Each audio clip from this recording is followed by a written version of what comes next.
Things are going well, actually well. The job is good, the relationship feels easy, the goal is finally within reach. Everything you wanted is right there, close enough to touch. And then something happens. You start an argument for no real reason. You stop showing up to the thing that was working. You make a decision that quietly, almost invisibly, pulls you back from the edge of something good. Afterwards, you sit with this awful, confusing feeling of why did I do that? If that pattern lives in your life, watch till the end because you will never look at this pattern the same way again. I am Tanish, a certified hypnotherapist. Let's get into it. Let's start by dismantling the most common misunderstanding about self sabotage. Most people think it's about not wanting success, that somewhere deep down you must not really want the good thing, otherwise, why would you destroy it? But that's not what's happening at all. Self sabotage is not the absence of desire, it is the presence of fear, specifically the fear that the good thing will be taken away before you can fully have it. So, your subconscious does something that feels completely irrational from the outside but makes perfect internal logic. It takes control of the ending. It destroys the good thing first, before it can disappoint you, before it can leave, before you have to find out whether you were ever fully worthy of it to begin with. If you take away the thing yourself, you never have to find out if it would have been taken away from you. Psychologist Kay Hendricks called this the upper limit problem. The idea that every single one of us has an internal thermostat, a subconscious set point for how much success, love, happiness, and goodness we believe we are allowed to have. The moment life starts to exceed that setting, we unconsciously do something to bring it back down. Not because we want less, but because more feels unsafe. So, where does this internal thermostat get set, and why it is so often set so low? The answer almost always lives in our early experience. As children, we are extremely sensitive to the emotional environment around us.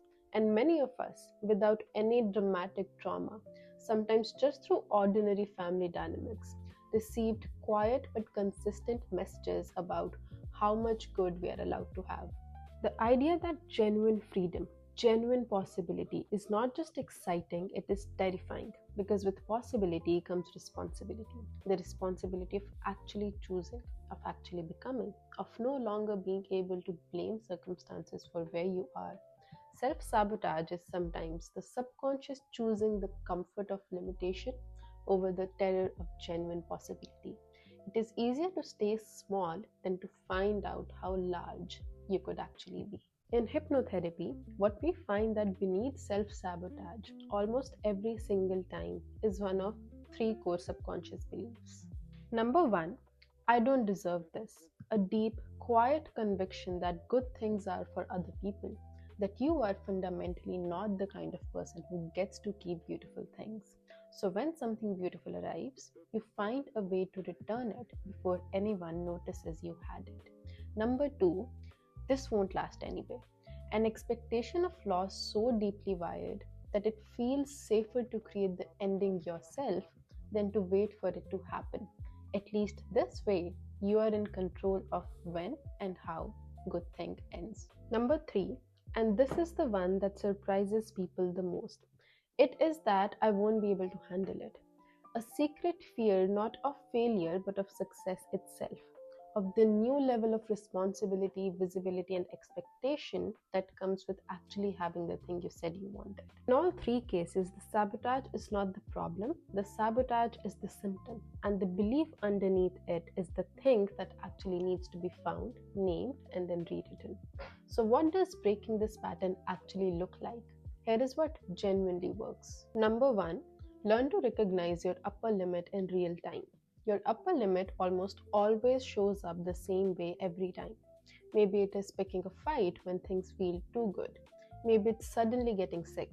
Maybe it's procrastinating on the exact thing that was working. Maybe it's flooding your mind with worry right after something wonderful happens. Study your pattern, get to know its shape, because you cannot interrupt something you haven't yet learned to recognize. Next time things are going well and you feel the pull to do something that would undermine it, pause, say it out loud. This is my upper limit. This is fear, not truth. That pause is everything. Number two, expand your capacity to feel good slowly and deliberately. Your nervous system needs evidence that good things are safe to keep, and that evidence is built in small moments, not grand gestures. Let a good day be good without waiting for something to go wrong. Let a kind word land without deflecting it. Let a success be celebrated before immediately moving on to the next problem. You're training your nervous system to tolerate and eventually expect good things. Number three, find the belief underneath the behavior. Journal this. What am I actually afraid will happen if this good thing continues? Then what? If the relationship stays healthy, then what? If the goal actually happens, then what? Keep asking what then until you find the real fear, because the real fear is almost never what it appears to be on the surface. And once you find it, you can work with it, question it, challenge it, slowly replace it with something truer. Number four, choose the discomfort of growth over the comfort of limitation. This is ultimately what breaking the self sabotage pattern requires: a daily, deliberate choice to stay in the good thing even when it feels unfamiliar, to keep going even when part of you is screaming to pull back, to trust slowly that you're allowed to have this, not because you have figured it out, but because you have decided consciously, repeatedly, that your upper limit is not your ceiling. It is just where the old story ends and the new one begins. Share it with someone you love who keeps getting in their own way, and subscribe, because this is exactly the kind of conversation we have here every single time. I'll see you in the next one. Bye.